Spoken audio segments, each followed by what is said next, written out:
sama-sama ada di penghujung bulan Dzulqa'dah. Itu artinya nggak lama lagi kita akan ketemu dengan bulan yang mulia. Salah satu di antara 4 bulan yang dimuliakan oleh Allah Subhanahu wa taala, yaitu bulan Dzulhijjah. Dan salah satu amalan yang paling dicintai oleh Allah, salah satu amalan yang paling besar pahalanya di sisi Allah Subhanahu wa taala pada tanggal 10 Dzulhijjah, yaitu amalan kurban. Ibadah kurban adalah ibadah yang paling besar nilai pahalanya di sisi Allah Subhanahu wa taala. Ma 'amila ibnu Adam min 'amalin yauman nahri ahabba ila Allah min iraqatid dam.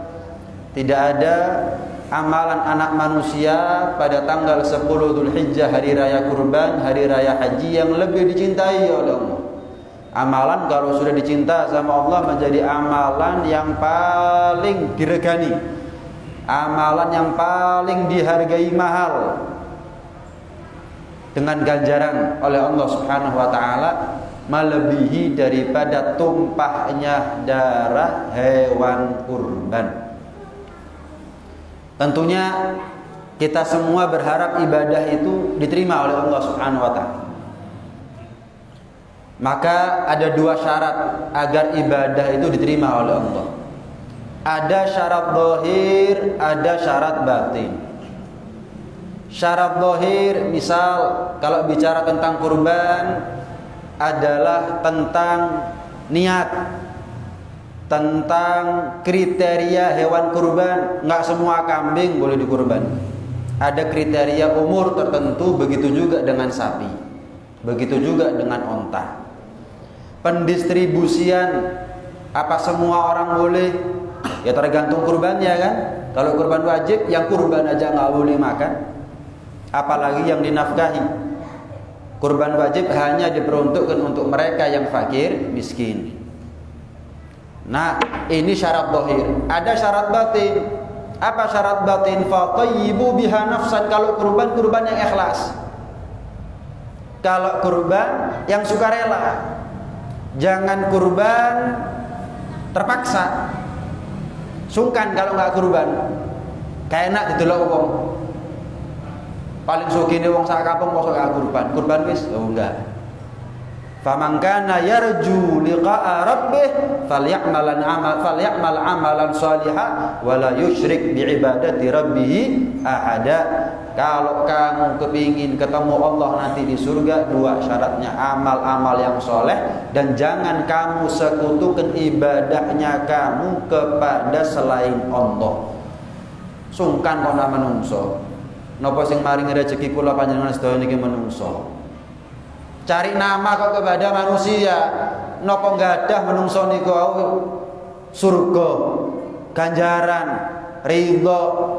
Nggak ada. Tempatnya surga, gudangnya ridho, gudangnya ampunan adalah Allah. Sungkan itu sama yang ngasih rezeki. Malu jangan manusia, malu itu kepada Allah. Berharap jangan berharap kepada manusia, cari muka kepada manusia. Tuas cari muka kepada Allah Subhanahu wa taala. Zahir, batin. Salat bukan hanya khusyuk, tapi rukun-rukunnya benar, syarat-syaratnya benar, wudunya benar, tumakninahnya benar, dan seterusnya.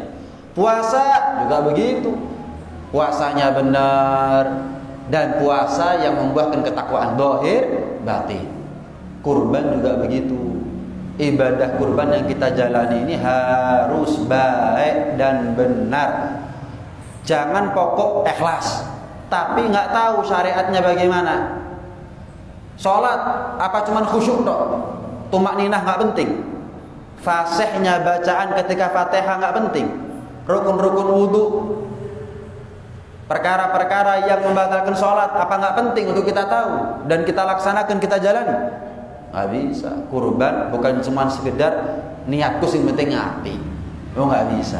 Nabi bukan hanya ngajari niat, tapi Nabi juga ngajari syariat.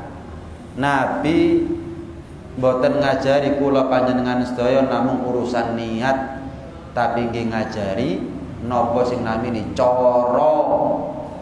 Bukan hanya ngajari jalan, tuh jalannya, enggak, tapi Nabi juga ngajari cara jalannya bagaimana biar selamat.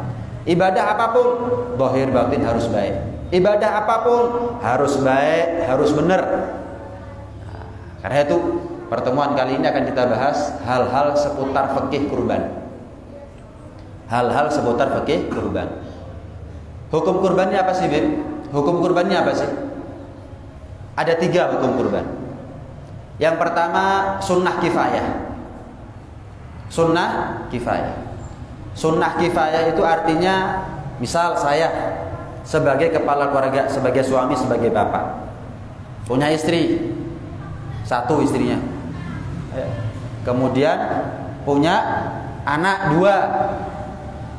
Ketika saya sebagai kepala keluarga mampu untuk berkurban, kemudian saya melaksanakan kurban, maka gugur tuntutan kemakruhan kepada anggota keluarga saya, anak dan istri saya.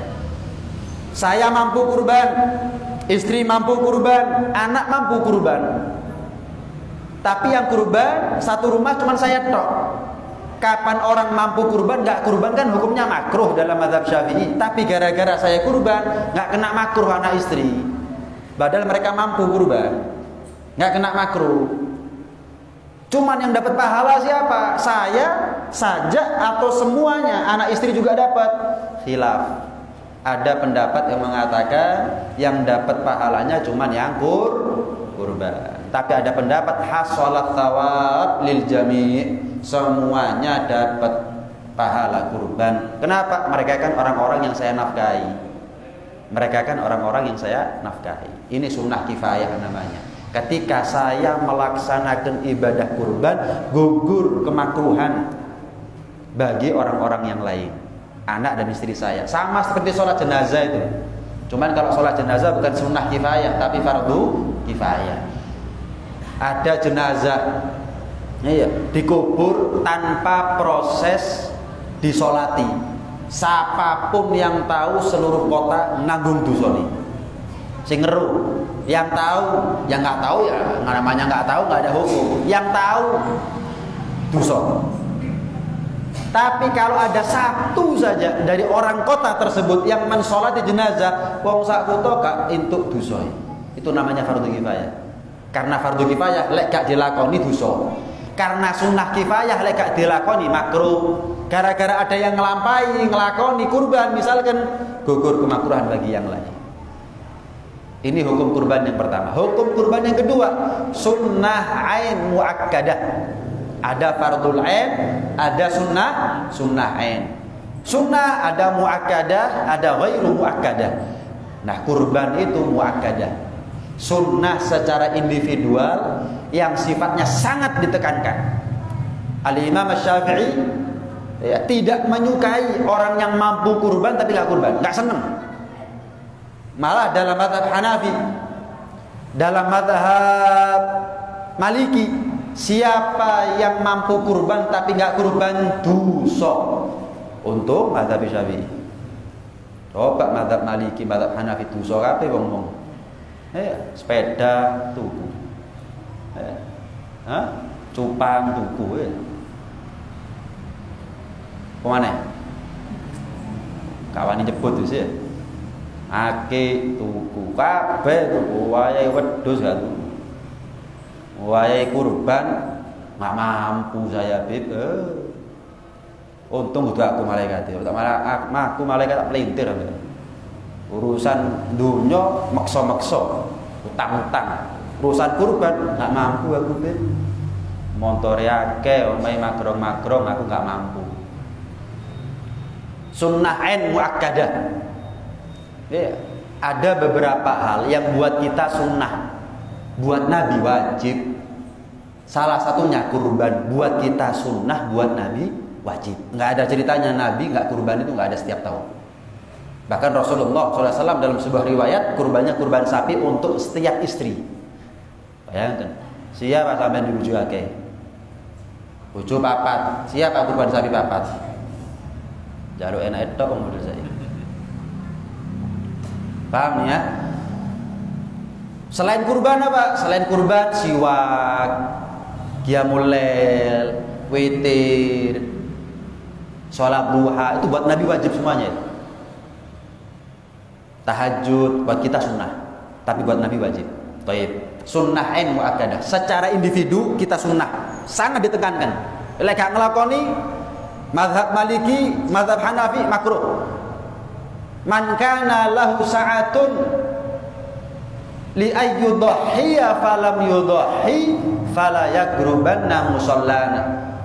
Rasulullah sallallahu alaihi wasallam nate dawuh, sinten-sinten saking umatku nggadah yatra nggadah arta sanggup kurban tapi mboten nglampahi sing namine kurban, ojo nyidek-nyidek nang masjidku. Ancaman keras. Karena itu mazhab Maliki, mazhab Hanafi berpendapat kurban wajib. Kenapa? Diancam keras. Ojo mlebu nang masjidku kapan wong sanggup kurban gak kurban. Nyingkirin. Mau sholat ya Rasul, sholat dhewe. Loh saya mau masjid. Ya omah. Bayangkan. Siapa manusia yang lebih sayang kepada kita, lebih sayangnya Rasul kepada kita? Dalam tanda kutip, kok keras Nabi? Kebacut berarti. Kok keras Nabi? Kebacut. Nanti di akhirat kalau ada orang nggak dapat syafaatnya Nabi, bukan karena Nabi nggak seakan, wong kuku bajut, nggak pantas dapat syafaatnya Nabi. Naudzubillah min dzalik. Sama, ancam keras, ojo mlebu nang masjidku, ojo nyidek apa meneh mlebu. Salat dhewe di omah. Kenapa? Kebacut orang mampu kurban tapi nggak kurban. Kenemenan. Kepengin kurban ini semuanya. Nabung. Itu gambaran. Kita ini serius kepengin kurban apa enggak tergantung kita usaha apa enggak. Termasuk usahanya orang zaman sekarang serius kurban, nabung setahun untuk waktunya, setahun itu 2 juta, 2 juta setengah, 3 juta, 2 juta kalau kita jauh-jauh hari beli dapat. Atau kalau kita mau agak soros sedikit, coba ke ngonang lagi, dapat 2 juta. Ini gini rego 2 juta setengah, mending bodoh bensin 50.000 timbangan yang golek cedek-cedekan tapi rugi 500.000, dapat.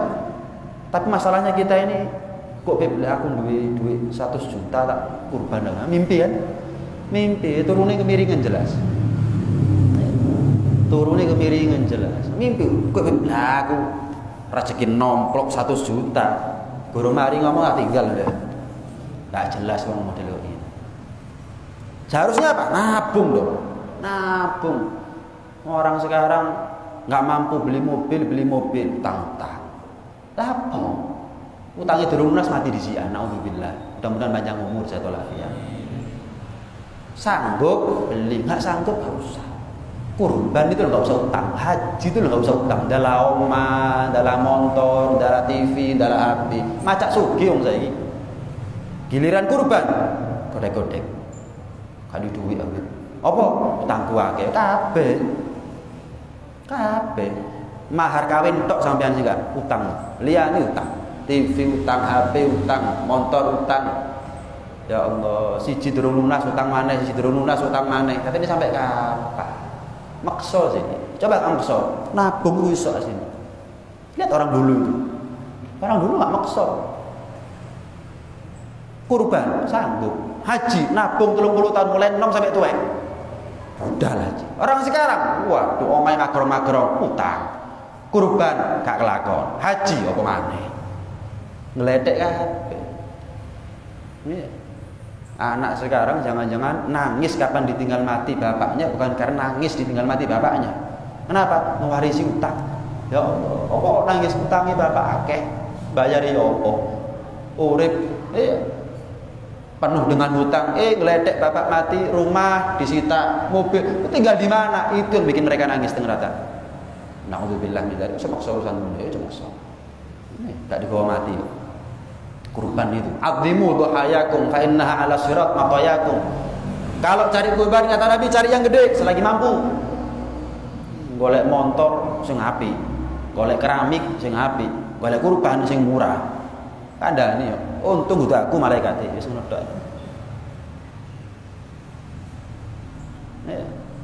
Sunnah ain muakkadah. Bagi siapa hukum kurban menjadi sunnah ain muakkadah baligh berakal, yang ketiga mampu. Mampu di sini bukan mampu kaya seperti yang ada di benaknya kita. Waduh, Pip, saya ini hidupnya sederhana, Pip, bukan orang kaya. Loh, enggak. Mampu di sini bukan harus kaya. Mampu di sini pokoknya kebutuhan sandang, pangan, papan, kebutuhan pokok dia dan keluarga yang dia nafkahi mulai dari malam 10 Dzulhijjah, malam lebaran, sampai maghrib tanggal 13 Dzulhijjah, akhir hari tasyrik, terpenuhi kebutuhan sandang, pangan, papan, kebutuhan pokok anak istri terpenuhi, orang-orang yang kita nafkahi terpenuhi. Kok ada sisa kelebihan uang? Berapa? 5 juta. Oh ya berarti cukup untuk beli kurban. Sapi misalnya, apa kambing misalnya, belikan si susu akeh, untuk separuh sih, 2,5 juta, susu 2,5 juta. Oh berarti sanggup. Oh berarti sanggup. Mampu itu namanya. Secara individu dalam mazhab Syafi'i sunnah muakkadah. Dalam mazhab Maliki, Hanafi wajib, gak ngelakoni dosa gede. Paham ya? Ada kalanya hukum yang ketiga adalah wajib. Hukum kurban ada kalanya wajib. Kapan bisa menjadi wajib hukum kurban? Nazar. Aku lek rabi tahun ini kurban. Saya kalau sampai punya keturunan tahun ini takdir kurban saya. Istrinya hamil tua, ntar lagi mau lahir anaknya. Ya Allah, demi Allah, kalau anak saya lahir normal, selamat, gratis, ya. Wabot, ya kira kurban ini. Lahir selamat, anak selamat, istri selamat, kurban, tuh Gusti. Kurban saya. Lahir selamat, wajib kurban. Wajib kurban. Jelas ya? Pertama, wajib karena nadar. Yang kedua karena sebab ucapan. Ucapan seperti ucapan saya jadikan kambing ini sebagai kurbannya saya. Kan nggak ada nadar ya. Nadar itu sumpah. Ini nggak pakai sumpah. Saya jadikan kambing ini sebagai kurbannya saya. Itu otomatis menjadi kurban wajib. Contoh, saya pergi beli kambing, saya bawa pulang. Di tengah jalan ada Pak Joko misalnya tanya, Beb, kambing buat kurban Habib? Iya, saya pakai kurban di Pak Joko. Oh, jadi wajib. Loh, padahal saya ini ngucapkan itu dalam rangka menjawab pertanyaan saja. Tetap dikatakan wajib. Pendapat Mu'tamad dikatakan wajib.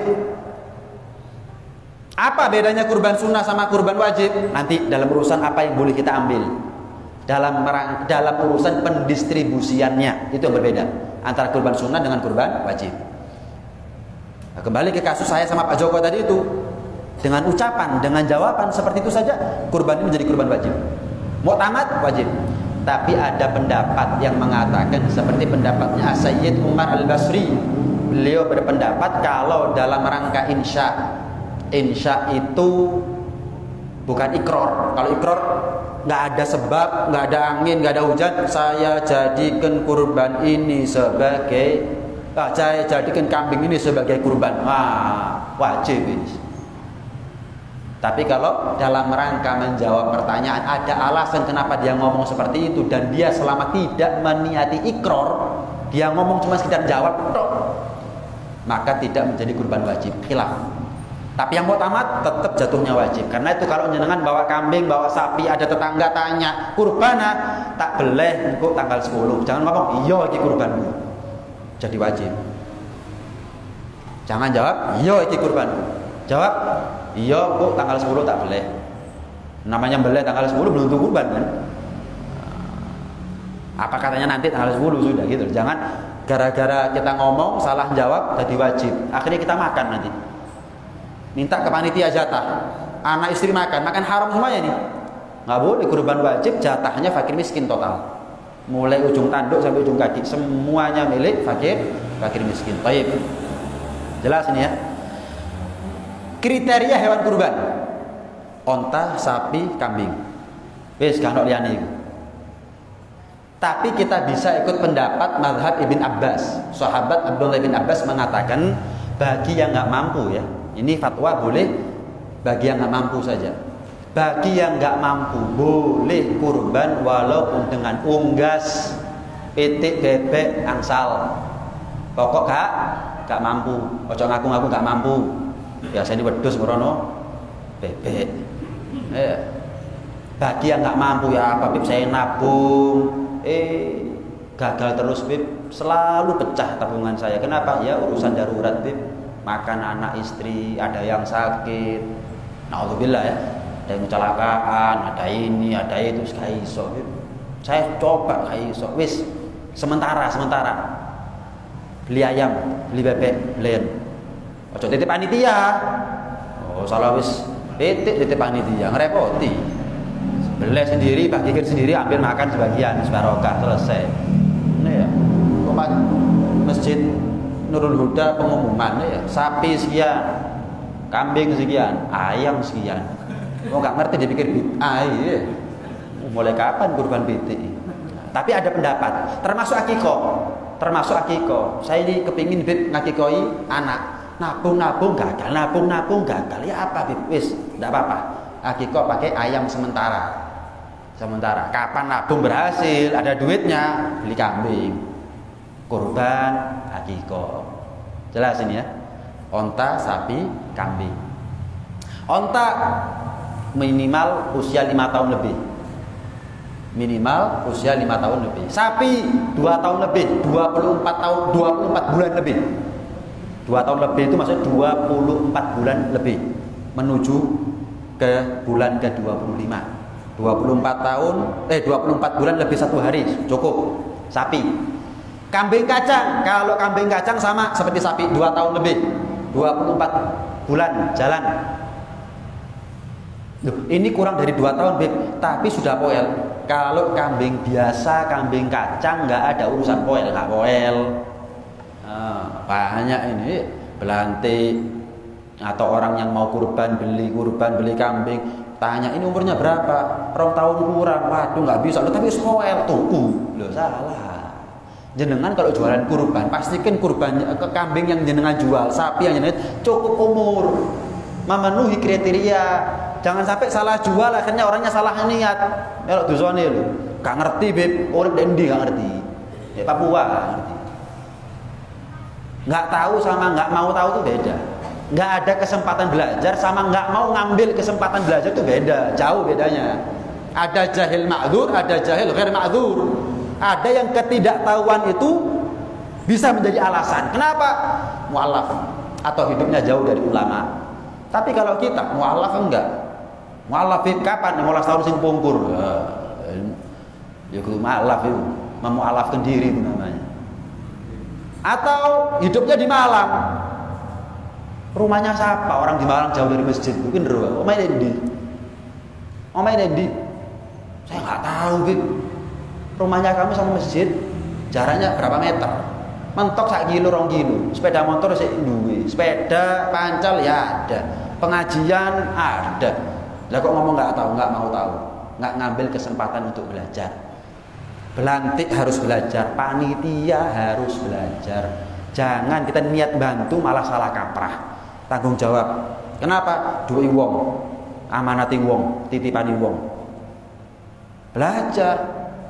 Yang kurban juga harus belajar. Untuk mentang-mentang titip selesai, enggak bisa belajar. Biar dia tahu kalau dia ini kurbannya benar. Gitu loh. Jenengan kalau mau haji ada manasiknya enggak? Ada, sama. Jenengan sholat dulu belajar enggak? Jenengan puasa belajar enggak? Jenengan wudu belajar enggak? Kenapa kurban enggak belajar? Belajar.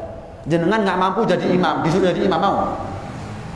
Jenengan enggak mampu jadi imam sholat, mau disuruh jadi imam? Jenengan nggak mampu, nggak tahu hukumnya kurban, kok mau jadi panitia? Gimana? Mundur, salah. Mundur dari ganjaran itu namanya. Maju tapi belajar, itu tugasnya. Maju tapi belajar. Kalaupun laki-laki nggak jadi imam di masjid, jadi imam di rumah. Belajar, yuk caranya jadi imam sih kena. Caranya sholat yang betul bagaimana, caranya wudhu bagaimana, yang betul bagaimana. Sama kurban juga begitu. Paham nih ya? Onta 5 tahun lebih, sapi 2 tahun lebih, kambing biasa, kambing kacangan 2 tahun lebih. Nggak ada urusan sama poel nggak poel. Poel nggak poel itu bicara gibas.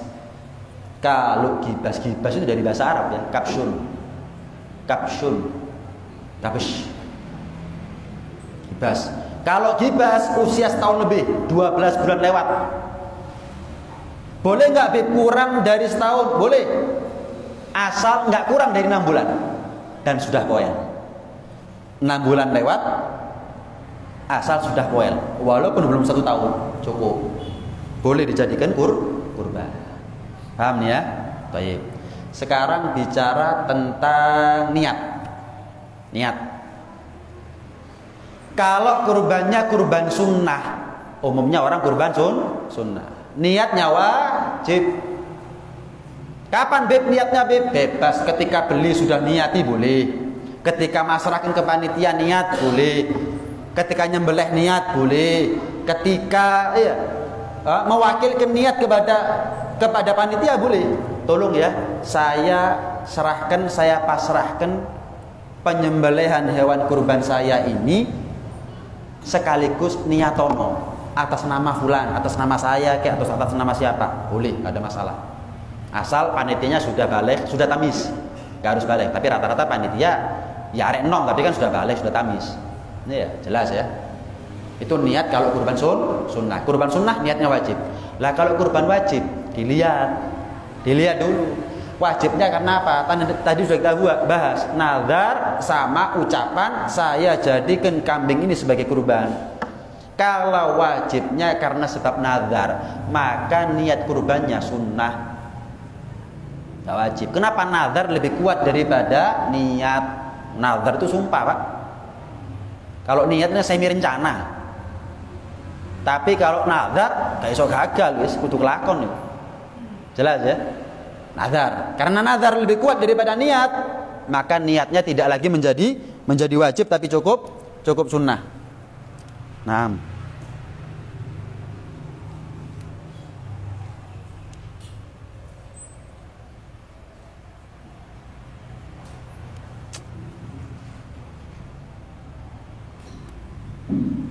Bismillah. Kata mati. Baik. Kalau kurbannya wajib karena nazar, maka niatnya sunnah. Tapi kalau kurbannya wajib bukan karena nazar, maka niatnya tetap wajib. Karena yang dikatakan yang lebih kuat dari niat itu nazar. Lah kalau bukan nazar, berarti niatnya wajib. Karena nggak ada yang lebih kuat daripada niat. Jelas ya? Baik. Waktu penyembelihan, Bib. Kapan waktu penyembelihan? Waktu penyembelihan mulai dari setelah sholat Id dan khutbah. Setelah sholat Id dan khutbah sampai sebelum maghrib akhir hari tasyrik. Tapi sebisa mungkin khurujan minal khilaf, keluar daripada khilaf ulama, sebisa mungkin sebelum maghrib tanggal 12 malam 13-nya, sebelum malam 13, sebelum maghrib tanggal 12 Dzulhijjah, mari kabeh kelar. Kenapa? Selain mazhab Syafi'i, 3 mazhab yang lain berpendapat tanggal 13 tidak termasuk ayyamut tasyrik. Tidak termasuk ayyamut tasyrik. Tapi mazhab Syafi'i berpendapat tanggal 13 masih boleh untuk kurban. Jelas ya? Jadi mulai dari setelah sholat Id dan khutbah, kemudian setelah itu sampai berakhirnya malam sebelum maghrib tanggal 13 dalam mazhab Syafi'i. Dalam mazhab Syafi'i. Apalagi distribusi hewan kurban, tergantung kurbannya. Kalau kurban sunnah kita boleh makan. Orang-orang yang kita nafkahi juga boleh makan. Cuman cara yang paling afdol sedekah no kabeh. Ingat yang disedekahkan harus daging, nggak boleh jeroan. Kalau daging plus jeroan nggak apa-apa. Kalau jeroan tok nggak boleh. Dagingnya aku aja. Jeroan nggak tahu ya, nggak boleh. Kenapa? Jeroan bukan daging. Yang disedekahkan harus daging. Cara yang paling afdol, sedekahkan semuanya kepada fakir miskin. Kita ngambil sedikit, ngalap barokah. Kalau bisa yang diambil, jangan daging, jeroan, ngalah. Jangan daging. Wis, kalau jeroan ini kadang orang nggak suka. Wis tapeke wis. Biar saya ngambil barokahnya dari jeroan. Adapun dagingnya total saya berikan kepada fakir miskin. Wah, hebat. Niat nih berarti kurban nih. Ya gak bingung mangan. Ya kurung dibagi jatah kundi. Oh, Durung dibeleh. Takok jatain. Njaluk kresek 50 kresek ya. Waduh. Ro ngono gak usah titip sam kebelen dhewe mare. Ya kalau dibagi-bagikan 50 kresek enggak apa-apa, kan pek dhewe. Itu cara paling afdol. Cara tengah-tengah dibagi 3. Sepertiga untuk dirinya. Sepertiga untuk fakir miskin. Sepertiga untuk dihadiahkan kepada orang mampu. Jelas ya, keluarga, orang-orang yang kita nafkahi dan mereka mampu. Boleh. Ingat non muslim nggak boleh ya. Non muslim tidak diperbolehkan menerima kurban, daging kurban. Zakat juga nggak boleh. Kalau mau ngasih non muslim itu kasih sedekah, hadiah, boleh. Jangan kurban. Kurban ini diyafatullah, jamuannya Allah. Maka skala yang dipakai adalah skala prioritas. Namanya jamuannya Allah, itu berarti yang dipakai untuk muslimin. Jangan gara-gara nggak enak mbak non muslim, tego mbak sing muslim. Gara-gara kita ngasih non muslim, ada muslim yang nggak dapat. Atau mungkin gara-gara kita ngasih non muslim, jatahnya muslim jadi berkurang. Jangan bingung. Lah apa bingung? Kono yo gak bingung. Lah apa bingung kita ini? Lakum dinukum waliyadin sudah. Gak enak beb. Yo kayak ono dhewe dhuwitmu. Gak enak. Ojo dhewe wong. Gak enak nggih dhewe wong. Gak amanat namanya. Gagal kurbannya orang. Gara-gara dia, ayo banyak nggak seperti ini? Akeh, apa akeh nggak belajar? Saya mau tanya, orang sekarang ini, orang hidup di zamannya kita ini lebih mentingkan amal daripada ilmu. Lebih mentingkan amal daripada ilmu. Bukti nyatanya apa? Yang terjun di lapangan jadi panitia banyak. Saya ngaji didik. Tadi sholat maghrib berapa soft? Saya ngaji gara-gara soft. Berarti orang di hidup zaman sekarang lebih penting amal, ilmu gak penting. Seharusnya yang hadir sholat berjamaah sama yang hadir pengajian lebih banyak yang hadir pengajian. Kenapa? Yang sholat berjamaah wong kampung mandek, kutuk mulih. Tetap yang datang dari mana-mana datang. Berarti kan tambah seharusnya datang pengajian lebih banyak daripada yang sholat berjamaah. Kenyataan di mana-mana di mana? Ada. 5 soft gara sak soft untuk pengajian. Ya. Ketolong orang dari luar. Itu gambaran di mana-mana begitu. Dan itu sudah disabdakan sama Nabi. Zamannya kita ini banyak orang salah kaprah, mementingkan amal daripada ilmu. Ilmu penting, amal penting. Cuman banyak orang itu nomor 1 amal, nomor 2 kalau ilmu itu nggak ada. Keliru. Non muslim nggak berhak sama sekali. La zakat wala kurban. Kalau mau kasih sedekah dia monggo, tapi jangan zakat, jangan kurban. Prioritas muslimin itu semuanya. Ada cara yang ketiga mer atau gak niati. Wabe dijaluk. Cuma sebagian kecil dikasihkan bagi miskin. Gugurno syarat ngono tok. Wis liyane kambing guling. Kalau ada orang seperti ini laporkan ke saya, rumahnya di mana? Sa alamate, sa nomor teleponnya, sa anake sekolah jadi kadang tak teror ya, Mbak. Gak niat belas. Ambil berkah ya kudu ngalap barokah, Beb. Barokah itu barokah medit di sini. Nah, kita kalau mampu menerima jatah kurban, kita kalau mampu menerima jatah kurban, itu sifatnya hadiah. Berarti nggak boleh dijual. Alhamdulillah saya dapat 15 kilo. Lek misalnya sing 3 kilo tak cukup, sing 2 kilo didol lumayan cicilan iso bayar ta. Enggak boleh. Dimakan boleh. Disedekahkan kepada mereka yang lebih membutuhkan boleh. Didol enggak boleh. Tapi kalau fakir miskin bebas, mau dimakan boleh, mau dijual boleh, mau disedekahkan kepada yang kurang mampu juga boleh. Enggak ada masalah kalau itu. Tapi kalau orang mampu menerima jatah kurban hanya boleh dimakan atau disedekahkan kepada fakir miskin. Dijual nggak boleh, dihadiahkan lagi kepada orang yang mampu nggak boleh. Sampai di sini ada yang mau ditanyakan? Monggo. Barangkali ada yang mau ditanyakan. Jadi, masalah kulitnya. Iya. Biasanya hanya boleh itu minta. Iya. Belum minta izin ke yang kurban. Iya. masalah kulit kurban. Pemboleng minta diminta kulitnya, boleh enggak? Kalau tidak dijadikan sebagai upah, ujroh, boleh. Kadang-kadang kan dipakai sebagai upah. Saya minta ya kulitnya, ya potongan. Kalau kulitnya buat kamu ya potong upahnya. Ini enggak boleh. Man ba'a jilda udhiyatihi fala udhiyatalah. Barang siapa yang menjual atau menjadikan upah kulit kurbannya, nggak ada kurban bagi dirinya. Jadi pape modelnya semuanya begitu, Beb. Pape nggak belajar aja ini. Ini kapan no? Semuanya begitu. Iya, pape ngono, pape nggak belajar. Nah kalau ada orang gara-gara nggak belajar, mentang-mentang si enom sholat maghrib 6 rakaat, ayo pape ngono, Beb. Melok 6 rakaat. Gara-gara nggak belajar, dia nggak ngerti aurat. Akhirnya kapan dia sujud misalkan nih, karena bajunya ketat, celananya ketat, akhirnya maaf, bagian atas dari pantatnya kelihatan. Oh nggak belajar aja nih. Kabeh yang ngono, mau niru gitu semua. Kan begitu. Cara berpikir orang syar'i nggak begitu. Cara berpikir orang syar'i salah, jadi bener no. Lah kok saya baru tahu, Beb? Tas belajar aja nih. Coba mulai umur 10 tahun belajar, mulai umur 10 tahun semerap nih.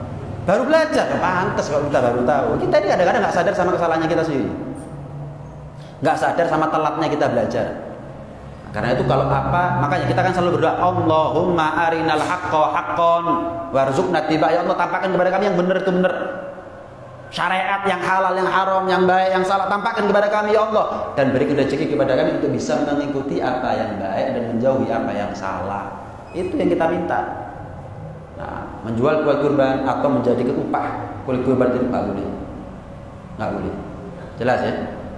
Tapi kalau diberikan nggak ada masalah, nggak ada masalah. Asal bukan kurban wajib.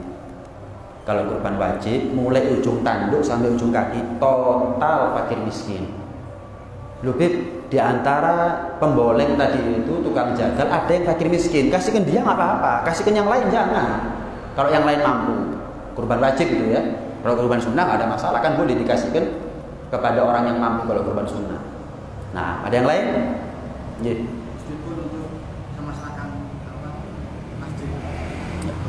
Menjual kulit kurban, uangnya dipakai untuk masalah masjid, nggak bisa.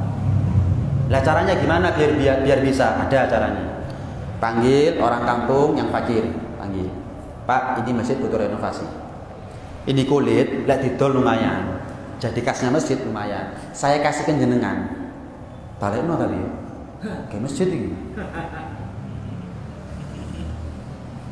Jelas ya? Golek sing amanat. Ya. Balekno kayak masjid iki kudu kayak aku iki, kayak masjid. Untuk pahalane sampean. Ini kulit kalau dikasihkan sampean dijual harganya 15 juta. Kalau jenengan kembalikan ke masjid itu sama seperti sedekah ke masjid 15 juta, Pak. Gak gampang tapi ya. Wah, 15 juta tiba ini. Oh, belum tentu kadang-kadang ya 15 juta. Rapi ya mulai ngono. Ya mantu aku mulai ini. Cari yang fakir yang amanah. Kasihkan, kembalikan ke masjid, dijual untuk masalah masjid boleh. Tidak ada masalah. Nah, Mas Fi.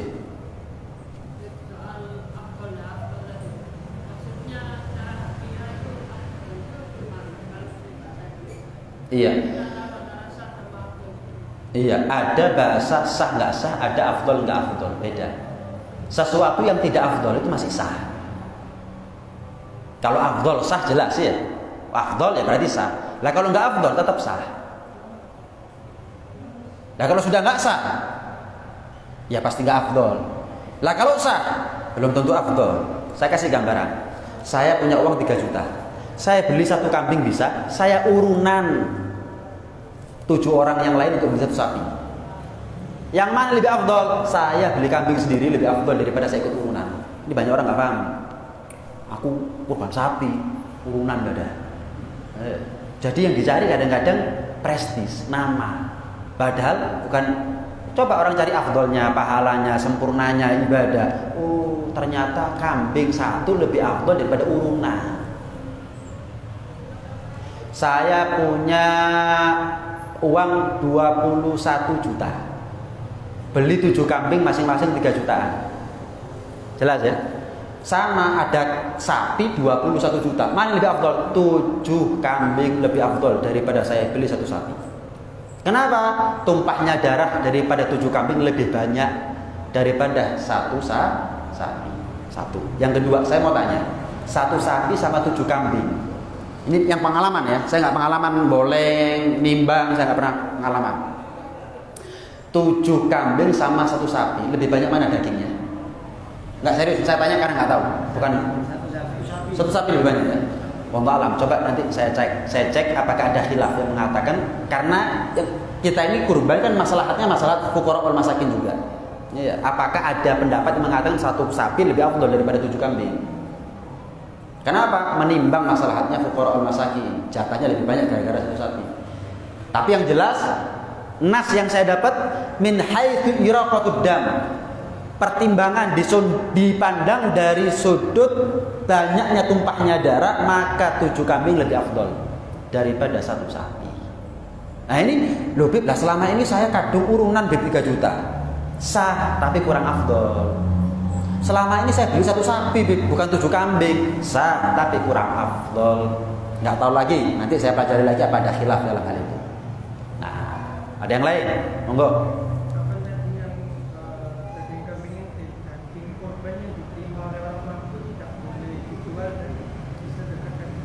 Tidak boleh dijual dan dihadiahkan. Nah, bolehnya cuma dimakan atau disedekahkan. Namanya sedekah bukan kepada orang mampu, hadiah kalau orang mampu. Namanya sedekah kepada fakir miskin. Kalau kita sebagai orang mampu, bukan kaya ya, mampu dalam pandangan syariat bukan soge seperti pemahaman kita, enggak. Mampu pokoknya bukan fakir, bukan miskin. Mampu orang yang tidak boleh menerima zakat. Itu mampu namanya. Jelas ya? Kok kita menerima jatah kurban, sedekahkan ke orang lain fakir miskin, atau kalau enggak dimakan nggak apa-apa. Jangan dihadiahkan, namanya hadiah berarti kepada orang mampu, nggak boleh. Atau dijual, nggak boleh. Kalau fakir miskin bebas, milik dia seutuhnya itu, mau diapakan juga bebas. Nah, pertanyaan lain? Ya. Apabila ada orang yang merasa kurang mampu secara ekonomi, terus ingin berkorban, itu hukumnya apa? Ada orang nggak mampu secara ekonomi, tapi kepingin kurban. Korban dengan hutang, nggak perlu, nggak usah hutang, nabung, nutut, alhamdulillah takdir gak nutut itu pahalanya. Lek kepingin tok gak usah, itu ganjaran. Lo kepingin tok ya enggak. Kepingin dan dia bercita-cita ngelakoni. Dengan apa? Nabung. Tapi selalu gagal, tetap itu ganjaran. Tetap dia dapat pahala. Kenapa? Allah menilai kita bukan hasil akhir, karena kita tidak menentukan hasil akhir. Allah menilai kita dari doa dan usaha. Kenapa? Itulah kapasitasnya kita. Buat apa Allah menilai hasil akhirnya kita? Lalu itu bukan ranahnya kita kok. Hasil akhir bukan ranahnya kita kan? Ranahnya siapa hasil akhir? Ranahnya siapa hasil akhir? Allah. Allah. Kalau hasil akhir ranahnya kita, budal kaji kabeh. Ya sugih kabeh, sehat kabeh. Ini waras kabeh, kurban kabeh. Karena hasil akhir bukan tugasnya kita, bukan kapasitasnya kita. Allah nggak nilai kita di situ. Contoh, Nabi Nuh 950 tahun umurnya, habis umurnya itu dakwah. Yang selamat cuma 70 orang. Ayo, siapa berani bilang berarti Nabi Nuh gagal dakwah? Nabi gagal dakwah. Terus aku sing teko misalnya wong 100, berarti hebat ya gue dibanding Nabi Nuh. Enggak begitu. Fir'aun disembah,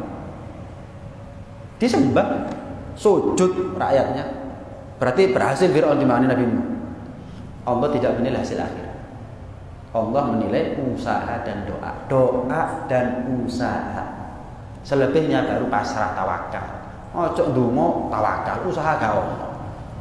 Nyerah itu namanya. Doa tanpa usaha tahu-tahu tawakal, itu nyerah dengan casing tawakal. Nggak perlu, nggak betul. Nah, satu pertanyaan terakhir kalau ada. Satu pertanyaan terakhir pada sebelum saya tutup dengan doa. Ya. Pertama kali orang yang pernah korban, maksudnya hukumnya? Iya. Nggak pernah kurban, alhamdulillah takdir kurban, punya uang untuk kurban. Hukum kurbannya itu kurban sunnah atau kurban wajib? Kalau selama nggak dinadari atau dia tidak mengucapkan ini adalah kurbanku, tetap hukumnya kurban sunnah. Hukum dasar, hukum kurban adalah sunnah. Berarti kalau nggak ada niat nadar, nggak ada ucapan ini kambing jadi kurbanku, jatuhnya kurban sunnah. Boleh dia makan tadi. Nah, insya Allah ya, tapi ketemu 2 Rebo lagi sudah selesai, kurban sudah selesai. Nggak apa-apa. Insya Allah nggak tahu nih gara-gara PPKM Selasa depan, tapi Selasa depan waktunya Habib Alwi ya. Ya, betul ya. Terus. Nah, insya Allah ada yang pertanyaan, monggo bisa, yang punya nomor HP saya bisa tanya. Ya, yang tahu Facebook atau Instagram saya atau YouTube saya, silakan tanya di situ, saya cek. Sebisa mungkin saya jawab. Sebisa mungkin saya jawab. Wallahu a'lam. Rabbana anfa'na bima 'allamtana, rabbi 'allimna alladhi